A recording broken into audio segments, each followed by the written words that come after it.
सभे मगहिया भाई बहन के भुलेटन काका के राम राम आथिन मगहिया खबर में सुनथिन देश दुनिया के खबर। बासंतिक नवरात्रा के आज 8वां दिन है। भक्त सभे करतन महागौरी के पूजा अर्चना। पवित्र रमजान महीना के आज 7वां दिन है। संसद में कांग्रेस के विरोध जारी है। निकालल मशाल मार्च। भारत के 18 गो फार्मा कंपनी के लाइसेंस रद्द कर देवल गए। बिहार में स्नातक और शिक्षक निर्वाचन ले 5 सीट पर होवे वाला चुनाव के आज चुनाव प्रचार के अंतिम दिन है। चुनाव 31 मार्च के करावल जाए। अब पैन के साथे आधार जोड़े के तारीख 30 जून तक बढ़ा देवल गए है। पटना से हटिया तक अप्रैल महीना में चलावल जा सका है।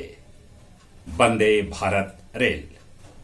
सहरसा में जज के चैम्बर से निकलते बंदी के गोली मार के कर देवल गेल हत्या।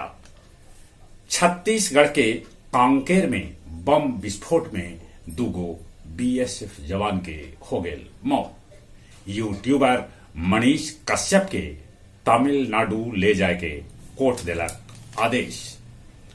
कनाडा में एक बार फिर से गांधी जी के प्रतिमा के क्षति पहुंचावल गए है। रूस जापान सागर में कैलक जहाज रोधी मिसाइल के परीक्षण।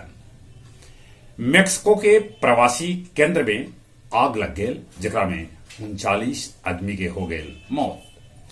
फ्रांस में रिटायरमेंट के एज 2 बछर बढ़ावे पर लोग कर रहलन है सड़क पर उतर के प्रदर्शन। इक्वाडोर में भूस्खलन जारी।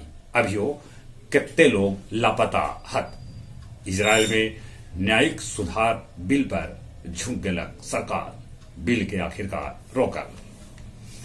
गया नगर निगम में विकास शाखा में पड़ल है ढेर संख्या में स्ट्रीट लाइट।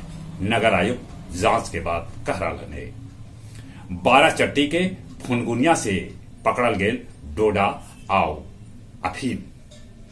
बंधुआ रेलवे गुमटी पर अवैध बालू लदल कैकन गो ट्रैक्टर पुलिस पकड़ल। बाकी बालू माफिया सभे ट्रैक्टर के छोड़ा ले गेलन। एकरा में एसआई समेत कैकन गो पुलिस घायल हो गेलन। और अब कुछ खेल के समाचार। आखिरी T20 मैच में पाकिस्तान अपन नाम बचा लेल। पाकिस्तान अफगानिस्तान के 66 रन से हरा दिलक। भारतीय भारोत्तोलक वेद व्रत के विश्व युवा चैंपियन में भेटायल कांस्य पदक। बैडमिंटन में सिंधु 6 बछर बाद शीर्ष 10 से हो गलन बाहरे। जहां तक का है कि कल से 3 दिन सुबह में आंधी पानी आ सका है। साथ साथ पत्थर भी गिर सका है। चली एक बार फिर से अपने सभी के भुलेटन काका के राम राम।